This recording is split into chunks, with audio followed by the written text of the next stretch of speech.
Um, right now, I'm kind of in the kind of blackness, the void. And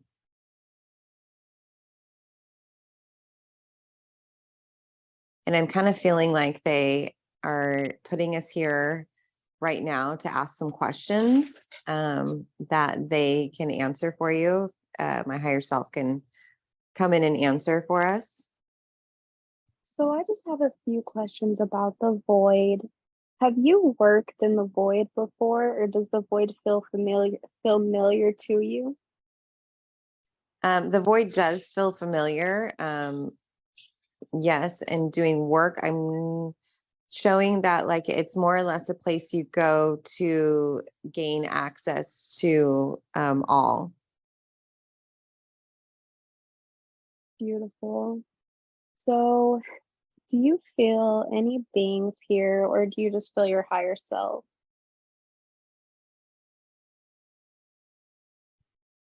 I feel my higher self is here with us, and I also feel like there are a collective of beings that are here. Some are remote viewing in this void where they're not actually here. Most are remote viewing. I guess they're accessing from a different place, but they are here in energy form with me. Beautiful. So let's invite these beings in. Who are these beings that are watching us and participating in your journey today?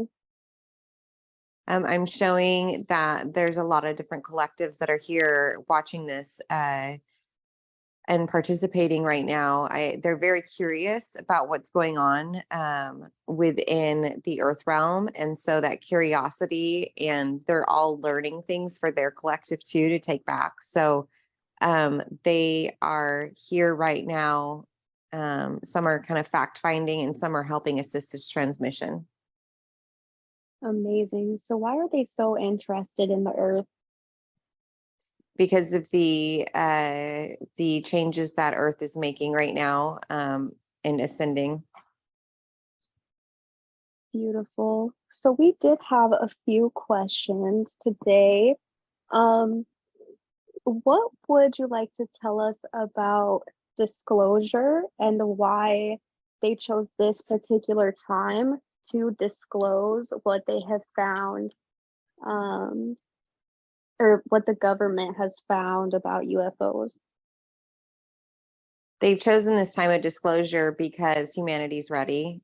Humanity has been ready and should have never been denied information as to what was going on in their realm. However, humanity as a collective is now able to handle this information, and it is a part of the evolution to the next step, which would be to disclosure of contact and transmission with galactic beings. So I keep hearing that we are becoming galactic citizens. What does this mean? Galactic citizens just basically means that you're able to then access the galactic realms and to go to other dimensional planets.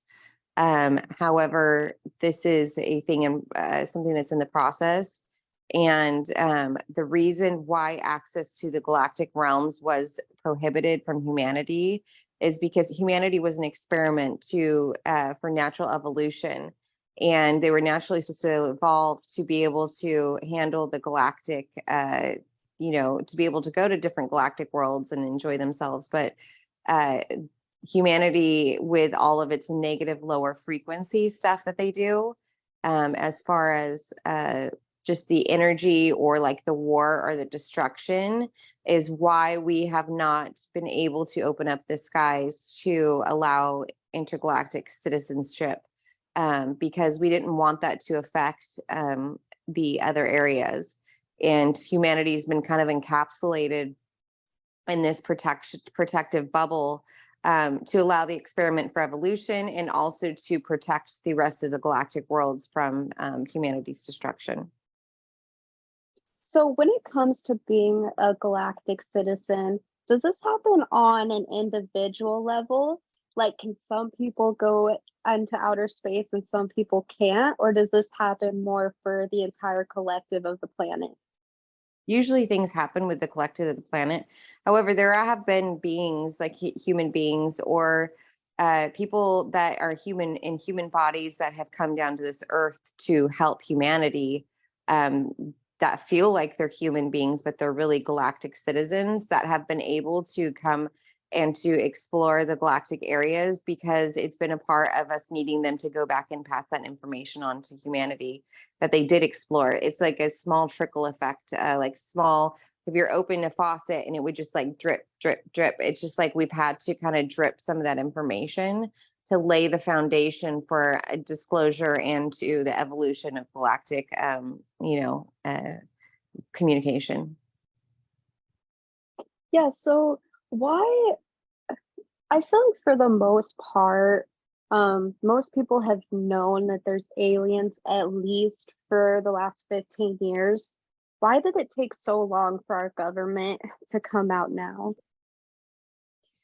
Because of distractions, that there's humanity has been, they know about this information, but they're so distracted with so many other things that it's not like something that's on the forefront of their mind. And so that's what's made the timeline take longer to disclose. And we've had to heighten things up because of where the energies and the frequency of the earth are right now. I mean, you guys have all seen on the Schumann resonance, it was about a month ago, where the tools evidently did show uh, a pattern that you've never seen before. Well, those are energies that are being increased within Gaia that are helping the ascension. Yeah, so what else can you tell us about the powerful energies that are hitting the planet? The powerful energies that are hitting the planet are here. They are off of the sun, which is natural, and the natural what would happen with any sun. Um, and it's also coming from the backside of the planet, where it's us, your intimate interdimensional friends and family that are sending this to help assist with the ascension because we realize that we've had to be hands off with a lot of the ascension of humanity, but unfortunately, the things that have been interacting with your free will have made it so it's been free will, but you kind of like don't understand what you're agreeing to, and you're kind of duped into some of the decisions that you've made. And so it wasn't a true and clean project to allow evolution because there have been other beings that have gone on, and I mean they've all been purposeful, but at the same time, like, you guys are playing with a handicap. You guys don't even know you guys are handicapped. So we've been helping send that information, send that high frequency energy to ignite and to activate your DNA strands and all of the frequency to elevate, so that you guys are on higher timelines and that we can get this moving on faster. What is being activated in our DNA through this powerful energy? The Akashic within your DNA, the remembrance of who you are, the allowing the Akashic to be activated to heighten your gifts and your abilities that you somewhat were dummied down through your DNA, where it went dormant. Beautiful. Could I just ask who is speaking right now? Right now, we have Carrie's higher self and the Arcturian Collective. What is her connection to the Arcturians? She was once one. Beautiful. Is there anything else that you would like to tell us about disclosure? No, just at this time, I mean, we don't want it to be something that's fearful. Nothing of fear is of anything that we want um, humanity to be attached to. It should be about just the embracement of acknowledgement that there is more out there, and that, that it is a message of unconditional love, that nothing is here to harm you. It is all for your greatest and highest good.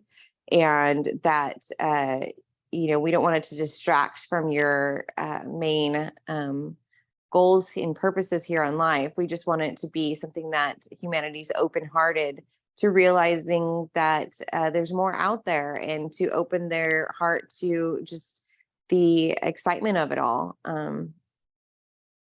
We're excited to have more contact with humanity and be able to assist in humanity's needs right now, and what they need. Amazing. Thank you so much for that. So we just had another question about alternative or miracle healing for dentistry. I've heard people claim that there are self-healing mechanisms in the body that are capable of regrowing your teeth. How can we access or activate these gifts? And is this something that we could help facilitate and heal in others as well? Yes. So in the first part, yes, you can activate healing. Your body is perfectly capable of healing most things. And it is the same thing you would do in manifestation. It would be where you want to quiet the mind, go ahead and clear out any like energy or sludgy energy or inactive energy. And what you want to do is focus on you want to picture in your mind's eye in the embodiment of actually activating, like what it would feel like. I think in this instance, you're talking about a tooth, or like if you wanted to regrow a tooth. So, or you would see that tooth already regrown in your mind's eye, and you would attach to how it would feel in your mouth with that tooth there. And you start to attach to what it would be like in your daily activity with that tooth there, and with gratitude. And you start to visualize in that way as if you already have it, because it's not that you don't have it. It's that on another realm and another consciousness, on another existence, that tooth being there already exists. What you have to do is attune to the frequency of the tooth of that timeline. And so by attuning to that frequency of that timeline is what you're trying to do when you picture it and quiet your mind and see it within your mind's eye, is you're not actually lacking. You need to remember that everything in the quantum realm is accessible. So there's no lack. It's a matter of you being able to access that frequency and that energy and that embodiment of actually having it. And that's what you do, is you shift timelines and the cells regenerate. Does visualization actually affect or activate the technology of our bodies? It in a way activates the technology of your bodies, yes, but it more or less attunes you to that frequency of that realm that already exists. That makes sense. So I just want to share something with our viewers that has been really powerful for me. So every single night before I go to bed, I'm really into like feeling powerful and being in your power. So I lift to build muscle like 5 days a week. And at nighttime, I just lay in bed, and it takes me like maybe 5 minutes. I'll lay in bed and start at like the heels of my feet, and I'll just visualize like my body muscular, or like kind of the body that I want to have.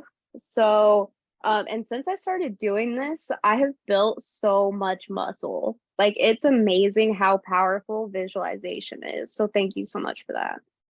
You're welcome. And what you are doing is you're accessing that timeline that already exists. There's already an existence of you in every probably body that you could imagine. And so by you doing that, you're sending out the signal to the universe that, if you think of sacred geometry and everything is math here, when you're doing that, you're sending out the if you were a computer builder or whatever, the computer code that this is now the avatar that I would like. And so it's the embodiment, it's the seeing it, the visualization, you are shifting timelines. That's all you're doing. You're tuning to that channel.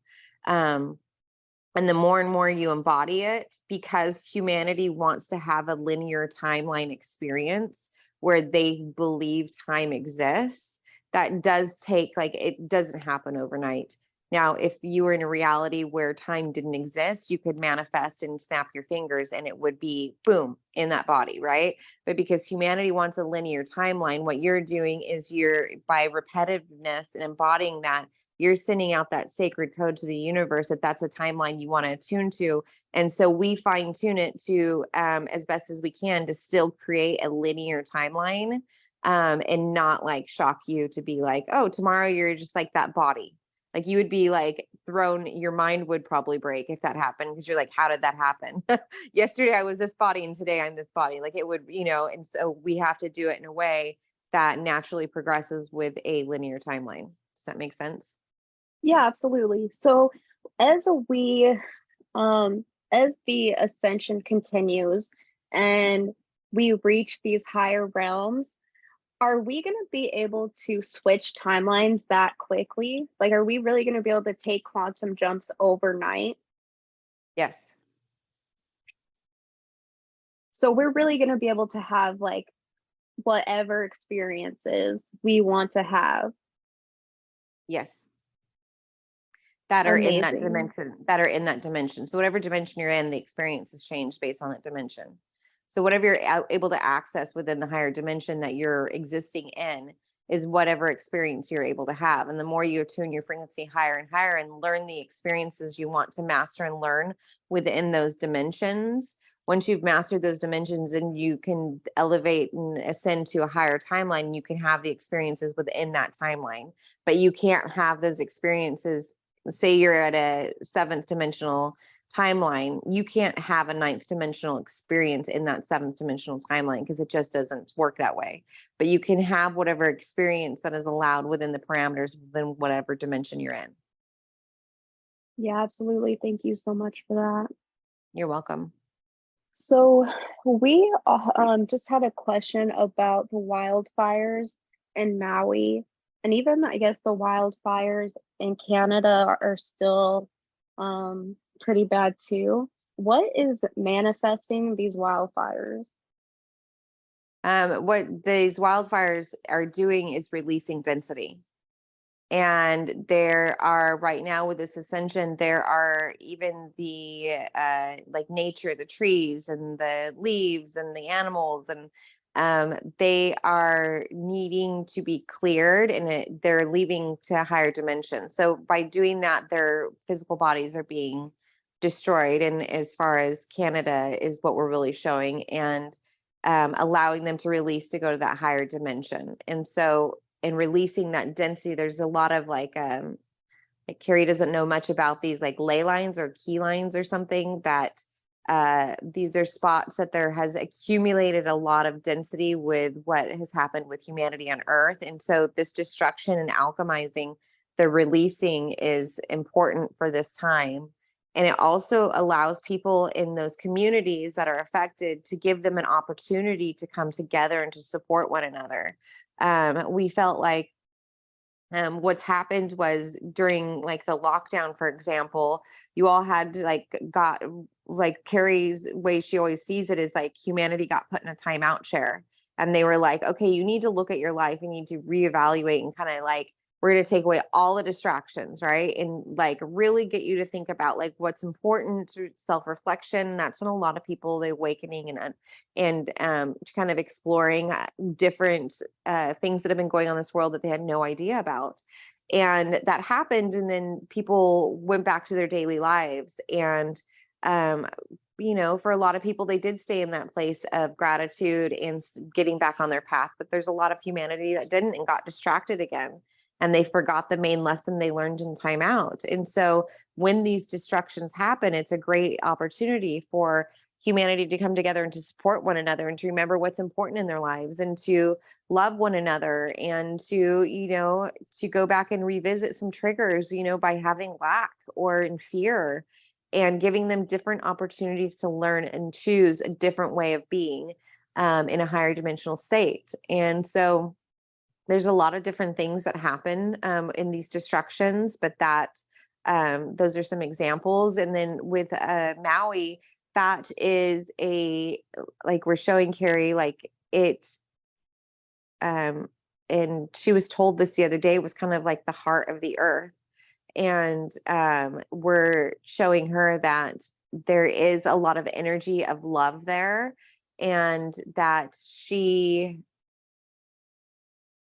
that the energy of love there, it's transmuting, it's releasing some of those. Oh, it's going back to Lemuria is what they're showing me. It's going back to Lemuria and the time of that time, and the fires are releasing some of that density and releasing some of that connection. So as the earth like ascends, that connection to the past timeline can be released. That's beautiful. So can you tell me what the projected timeline for Maui is? Is it going to be more like Lemuria in the future?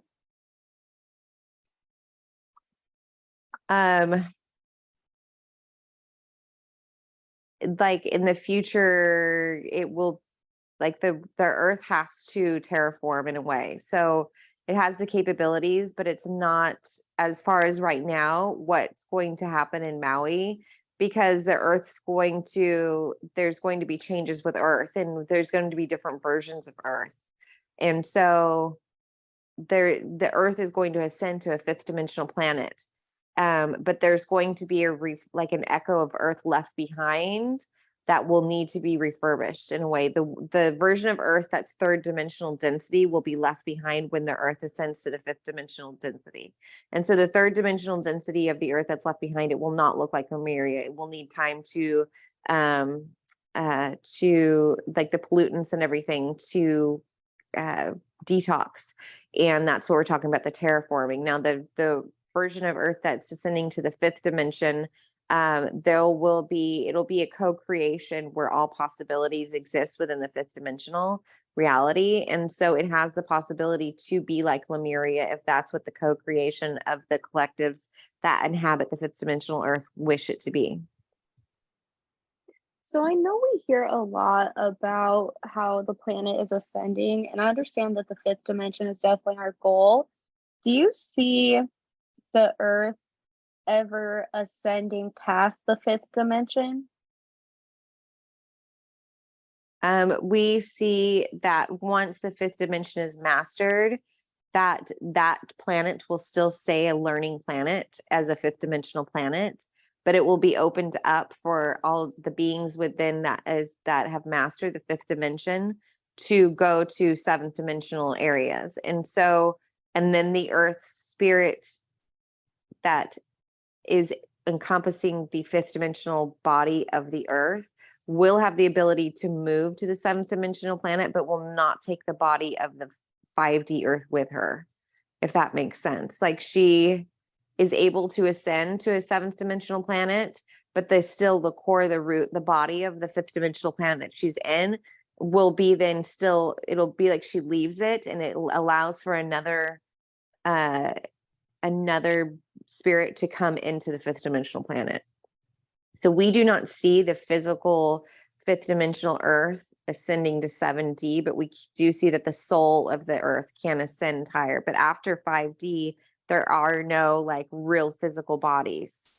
And so it gets a little convoluted there in understanding that, because it is a training planet for those who are leaving the 3D realm, who are ascending.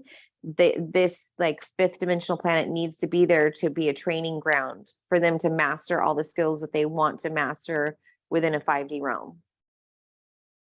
Yeah, that absolutely makes sense.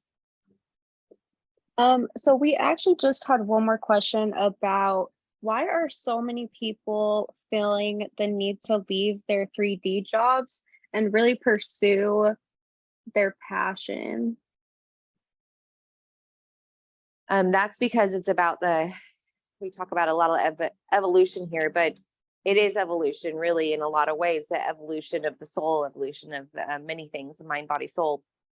And when you are rooted in a 3D job, which is one of not, you guys are all told to be worker bees really on that earth. You know, you guys have been taught like to do the work, you are raised to find your job before you even know who you are. So it's a great place to not find a career in your passion there, where they train you all. And so that has been the systematic way of being. It creates a life of comfortability where you can pay for the things so you can keep the job that you're not happy and in love with. So as you go to higher dimensions, you are somewhat you're profiled to do the job that you love, essentially. And that's the work that you are there to do.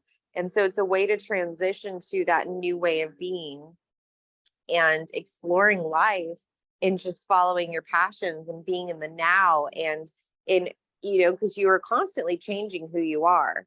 You're not the version of yourself today that you were yesterday, and the same is going to go for tomorrow. Like, you're constantly changing. And so that's why being in the now is so important in the lessons and the understandings.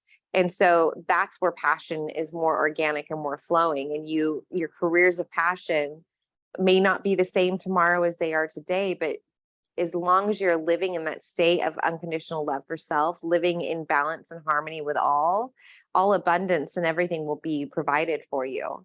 It's when you create blocks and you're not living in alignment and in abundance and flow that all those other secondary kind of bad things that you guys explore in earth like happen, like, where you have a block in money, you have a block in, happiness and all these things. It's because you're doing something that's not in alignment with who you are in that right now, that now moment.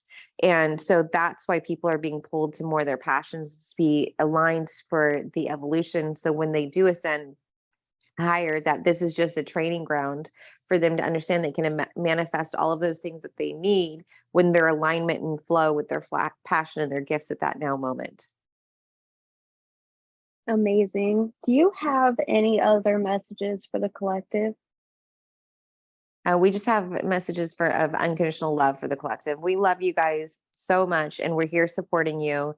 And we know it's not easy, and we know these energies you guys have been getting, especially over the past year, but this past month, 2 months, has been intense, and your little bodies have just been going through it. I mean, and to just always remember that we're here. It's a free will planet. So you need to ask for the help that you need. You need to ask for what you want to manifest. You need to ask for the connection. And we are right there with abundance of all to be able to provide that for you. And we want to. You're not a burden to us. This is our main, we're living in flow and with what our passion is right now. So if you think of it like that, like, this is what we want to do for you and to help all of humanity. And we want to learn from this experience as well. So give us the opportunities to learn and grow from this experience by inviting us in to help and to guide you. And all of existence exists. It's just a matter of us helping you align and helping you shift to that new existence. So we're here, we're cheering you on. We love you. We're sending you unconditional love. And we're just grateful for this opportunity to be able to transmit this message as well. So what can people do if they want to work with the Arcturians more? They can just call us in, and they can ask for, like you would call anything in, for the highest good, and ask what messages we have for you. And, ask if you are Arcturian, ask us anything. We are naturally are healing in our modalities. And so if there's any healing that you need, call us in. We'd love to assist. We spent many, many, many moons adapting and creating our technology to be able to harness the energy to provide healing, a space of healing. So just call us in. We'd love to help you. What kind of healing techniques do the Arcturians use? We use energy. So all energy is powered by whatever the intention is behind it. So whether it's negative intention or positive intention, and we have been able to harness the highest and most powerful frequency of healing by harnessing our minds and our alignments within our bodies and our in the way that we practice. And so that's how we are not actually, we don't do the healing. What we do is we create a healing space, and we can connect with that energy to bring the healing in. And it's a matter of the other being that we're helping allowing that healing in. And so we've been able to harness that in our meditative practice and our just the way of being, that we're able to connect all that beautiful, powerful energy to make it positive healing energy. Amazing. Thank you so much for that. Yes, thank Is there you. anything else that you would like to say? No, just at this time, just like I said, we're here and we love you all. And you guys are all doing great. And just remember your power and how powerful you are. Amazing. Well, thank you so much, my beautiful Arcturian Collective. I love you guys. We love you too.